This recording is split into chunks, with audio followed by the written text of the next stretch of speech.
آج کل ہمارے پاکستان کے زیادہ تر لوگ سخت مایوس ہیں، گھبرائے ہوئے ہیں، ملک چھوڑ کے جانا چاہتے ہیں۔ وہ کہتے ہیں یہاں پہ ہمارا فیوچر نہیں ہے۔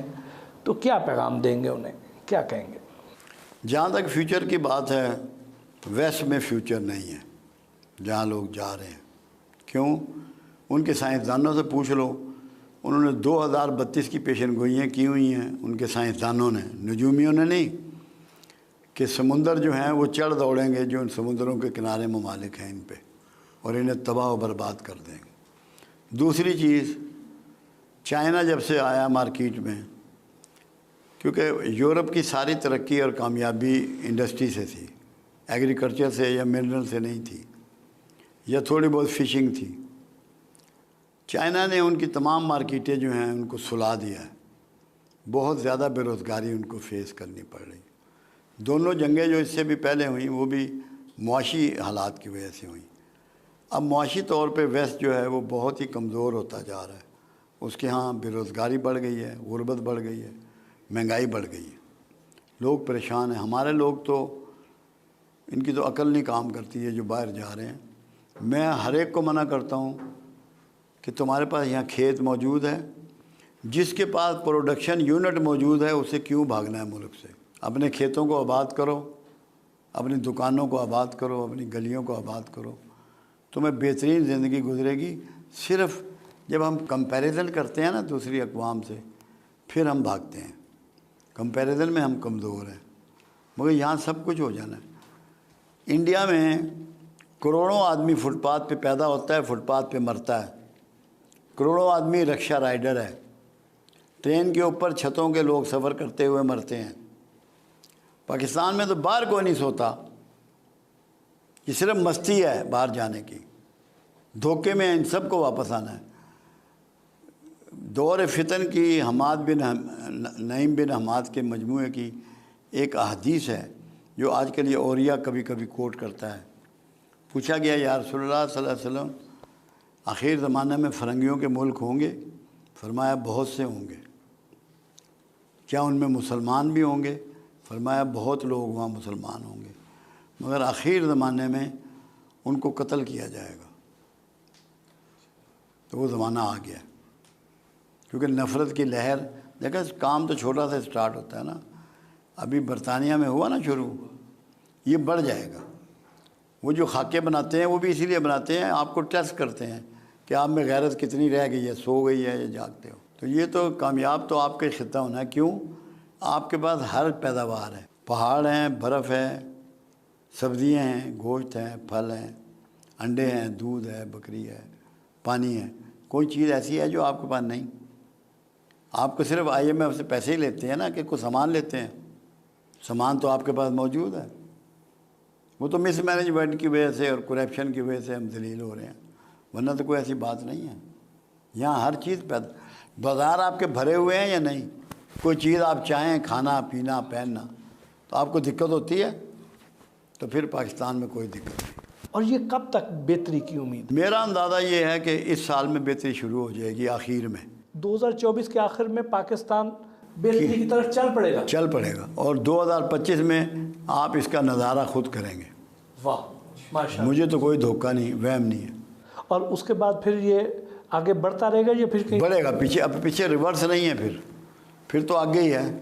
واہ، یہ تو آپ نے بڑی اچھی امید دی۔ نہیں بالکل، مجھے کوئی ڈاؤٹ نہیں اس بارے میں، کیونکہ وجہ یہ ہے نا، کچھ ایسے اللہ بندے دے دے گا، ایک ہی بندہ چاہیے ہوتا ہے۔ عمر مل گیا تھا نا امت کو، مل گیا۔ عمر فاروق رضی اللہ تعالیٰ عنہ، تو نقشہ بدل دیا امت کا، یا ان تمام اصحاب رسول نے جن کو چانس ملا۔ بہت جلدی کوئی پازیٹیو چینج آنے والی ہے، آپ دیکھ رہے ہیں؟ ہاں میں تو دیکھ رہا ہوں، میرا یقین ہے۔ ایک بار آپ نے کہا تھا کہ حقدار کو بھی حق دو، ہائے ہائے، اور اس کو یہ بھی دو، ابن ماجہ کی حدیث ہے، اور اس کو بھی دو جو حقدار نہیں ہے۔ ابن ماجہ کی حدیث ہے، کیونکہ وہ ہوا یہ، میں دکان پہ بیٹھا تھا تو ایک بوڑھا آیا، تو میں نے لڑکے سے کہا کہ اس کو 100 روپے دیا۔ وہ دینے گیا، واپس آ گیا پیسے لے کے۔ میں کہا بھائی تو پیسے کیوں لے آیا؟ کہتا میں اس کو جانتا ہوں، یہ حقدار نہیں ہے۔ میں نے کہا تو پہلے تو پیسے دے کے آنا۔ پھر ابن ماجہ کی حدیث میں نے اسے بتائی کہ حقدار کو بھی دو، نا حقدار کو بھی دو۔ اصحاب رسول نے پوچھا حقدار کا دینا تو سمجھ میں آ گیا، نا حقدار کا۔ فرمایا جو تمہیں ناحق مل رہا ہے یہ بند نہ ہو جائے۔ ہم کون سا حق اللہ کا پورا کر رہے ہیں جس پہ ہمیں موجیں مل رہی ہیں، گاڑیاں، کھانے پینے، بنگلے، کوٹھیے۔ یہ جو ہمیں روڈ سائڈ پر اشارے پر ہمیں جو عام بھکاری نظر آتے ہیں، یہ بھی جواب دوں آپ کو، بھکاریوں کو ختم کرنا اسٹیٹ کی رسپانسبلٹی ہے، آپ کی نہیں۔ کیوں؟ قرآن یہ کہتا ہے مانگنے والے کو بھی دے، نہ مانگنے والے کو بھی دے، دکھا کر بھی دے، چھپا کر بھی دے۔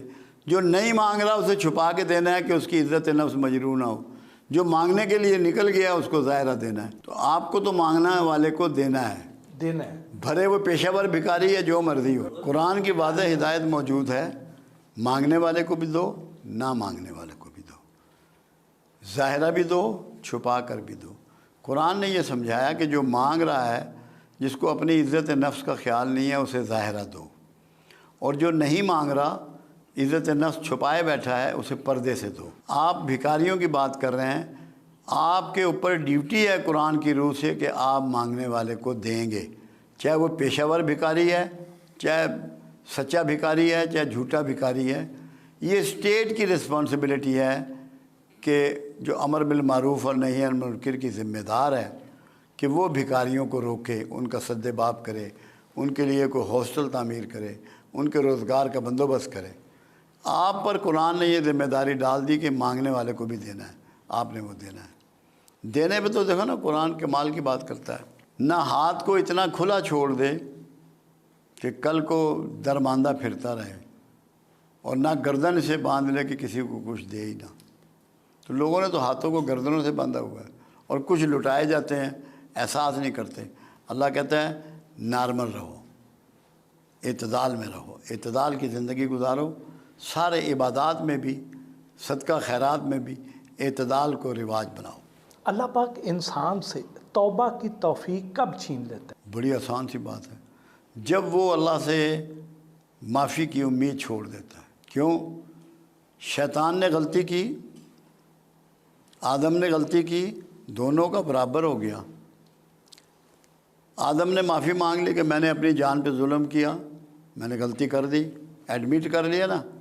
تو جو ایڈمٹ نہ کرے اس کی توبہ چھین جاتی ہے، اور زیادہ یہ تب ہوتا ہے، میں آپ کو مزے کی بات بتاؤں، میں اس کے لیے بات کرتا ہوتا ہوں، جو شر ننگا ہے، جو شر ننگا ہے وہ قابل اصلاح ہے، اور جو شر خیر میں چھپا ہوا ہے ناقابل اصلاح ہے۔ جب آپ کو یہ پتہ ہو کہ میری نمازاں پوریاں، میرے درود شریف پورا، میرے روزے پورے، میرا تہجد بھی پورا، میں صدقہ خیرات بھی کرنا، آپ سے توبہ چھن جائے گی۔ جس سے توبہ چھن گئی اس سے اعزاز چھن گیا۔ جو نیکی کے کبر میں مبتلا ہوتا ہے تب توبہ چھن جاتی ہے۔ آپ کبر کے درجے بھی بتاتے ہیں۔ درجے تو بے شمار ہیں کبر کے، کہیں سے بھی شروع، پہلے تو نسب سے شروع ہوتا ہے کہ میں راجا تو کمی ہے، یہ آ گیا کبر، شیطان آ کے کھڑا ہو گیا۔ سب سے اوپر نیکی کا گمان، پھر نسب کا، پھر علم کا، پھر ہنر کا، پھر پیسے کا، پھر پوزیشن کا، یہ سارے کبر ہے۔ نیکی کا کبر سب سے خوفناک ہے، اور نسب کا۔ دو اتنے بڑے کبر ہیں جس میں معافی نہیں ہے۔ آپ ہمیشہ زور دیتے ہیں کہ انسان کو جو لاحق امراض ہیں ان میں سے 80% کا تعلق انسان کی ذہنی اور نفسیاتی مسائل کے ساتھ ہے۔ میرا خیال ہے اس سے زیادہ، کیونکہ دو چیزیں ہیں۔ قرآن یہ کہہ رہا ہے بیمار تو اپنی غلطیوں سے ہوتا ہے، شفا میں دیتا ہوں۔ اگر یہ بات قرآن نہ کہتا تو پھر میں یہ نہ کہتا۔ قرآن کہتا ہے کہ اپنی غلطیوں سے تو بیمار پڑتا ہے اور شفا میں دیتا ہوں۔ بیماری کے میجر سورس وہ ہیں جو انٹیک کے سورس ہیں، ناک ہے، کان ہے، منہ ہے، گلا ہے، آنکھیں ہیں۔ اگر آپ ان کو جو قرآن نے استعمال ان کا بتایا، وضو کرنے کا طریقہ، اٹھنے کا طریقہ، نہانے کا طریقہ، کھانے کا طریقہ، کتنا کھانا ہے، کب کھانا ہے، یہ سارے شعور جو دیے ہیں، اگر اس کو آپ اپلائی کریں تو 99% چانسز یہ ہیں کہ آپ بیمار نہیں ہوں گے۔